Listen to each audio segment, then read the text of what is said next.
When it comes to warm up,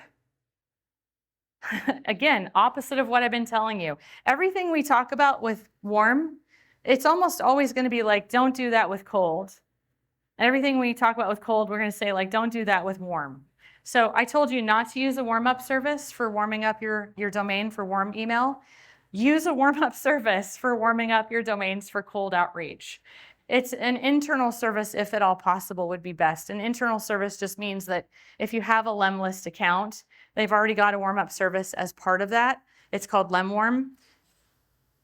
If you use Instantly, they already have a warm-up service that's part of that account. So you don't have to go get a separate warm-up service. It's like warm-up service is like $10 a month per domain.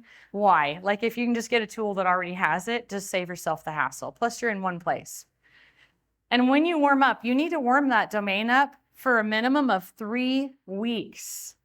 3 weeks. So we have this happen a lot where people get on calls with us and they're like, yeah, I have this client, we have this email list, and I really need to get this going. And so can you just help me with how I need to start this process? And I'm going to tell them first thing out of my mouth is pretty much, you understand this is going to be a month before we're sending.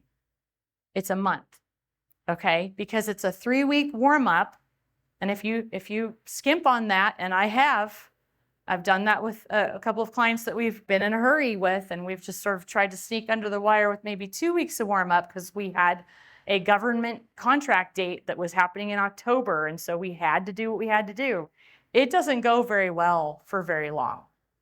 It's weird. So minimum of 3 weeks of warm up. And when I'm talking warm up, the service that you connect all this to, it's actually very easy. Like you're not making a ton of decisions or having to configure a bunch of stuff. You just click a button and say you want to start warming up the domain. And it's preset for a lot of stuff, although you can change some things. So the presettings usually say what you're going to start with and what you're ramping up to. And then the presetting also usually says what your reply or what your reply rates are going to be. Had a brain fart there for a second. It'll say what's your reply rate going to be, and it's usually set to like 30%. That's pretty much max.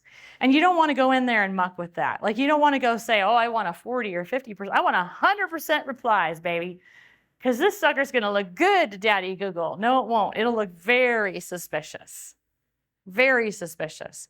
I usually just would recommend, and so would Andrew, just leave the settings exactly what they are. It's going to start by sending like 1 email on day 1. Maybe on day 2, it'll send 2 emails. Maybe day 3, it'll send 4. Ooh, we jumped a whole bunch there. And then eventually you're going to get to 30 or 40, whatever the top out is. And then when it gets there, we just leave it because we've got to keep warming for 3 full weeks before we do anything else. So typically a 30% open rate. And then here's the last bullet, and I probably should have put this in bigger font.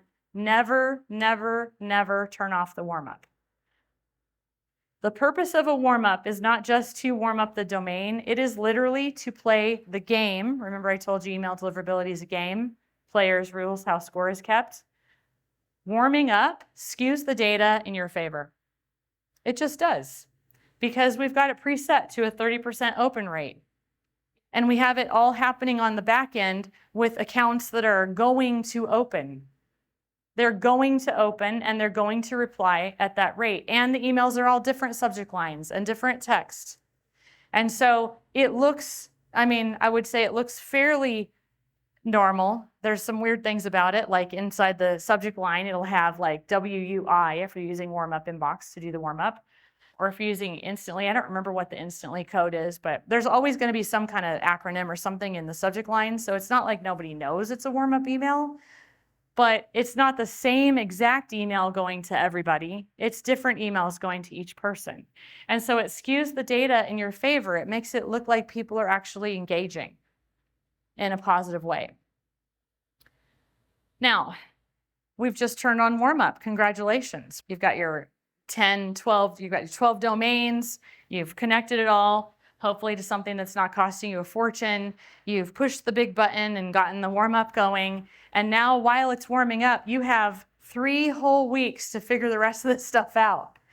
So the most important thing to do here is not to mess around with your list and cleaning it and writing your copy and doing your campaigns. The most important thing is get all these assets connected and push the warm-up button.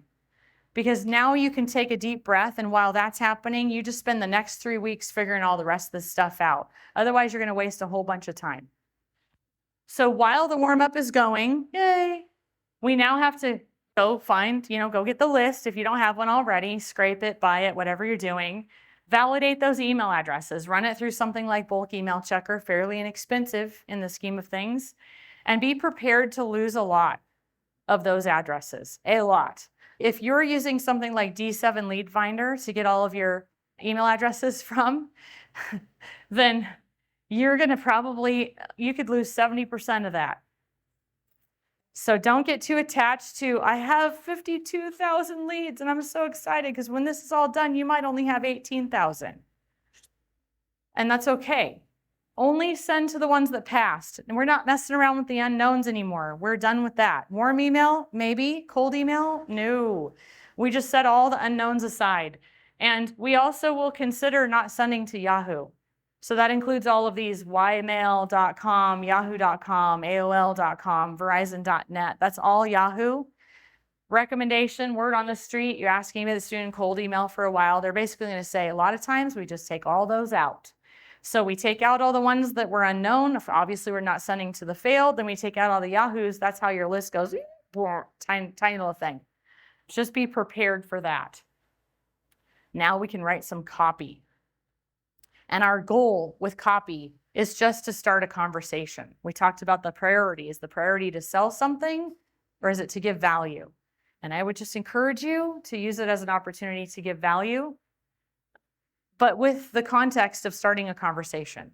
And so we're going to go back to that spear message concept. It's going to be short, personal, expecting a response. I've seen a lot of cold emails. Andrew, for a while, used to do this thing where he did a cold email roast.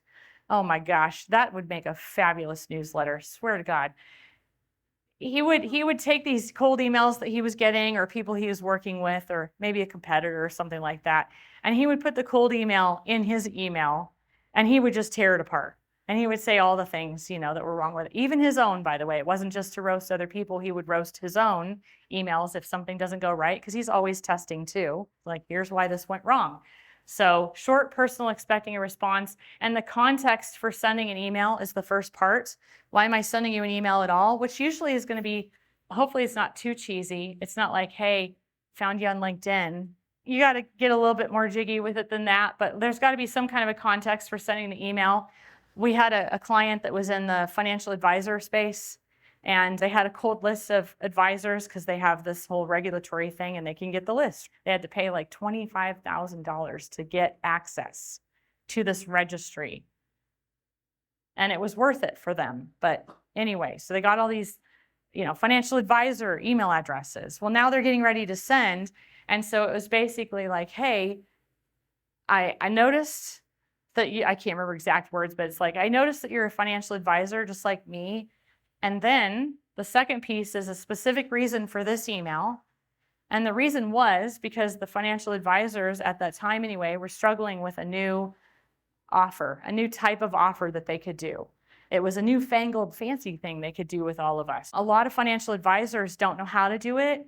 And if they try to do it, it costs them a lot of money because it involves getting software or paying somebody. They have to learn a whole bunch of software configuration, and it's just a mess. So a lot of them are stuck because they can't actually offer this, which is an amazing thing. They're not capturing that opportunity. And so our financial advisors had spent the last 2 or 3 years figuring out how to do it, and they developed their own process. And so they were coming along and saying, hey, have you ever tried this thing? It was called direct indexing. Have you ever tried this direct indexing thing? Because we've been struggling with it, and I think we might have figured it out. I'm curious, is this something that you're struggling with too? Not something you'd be interested in. Not trying to get you to click on a link. It's a reply call to action. This is something you're struggling with too.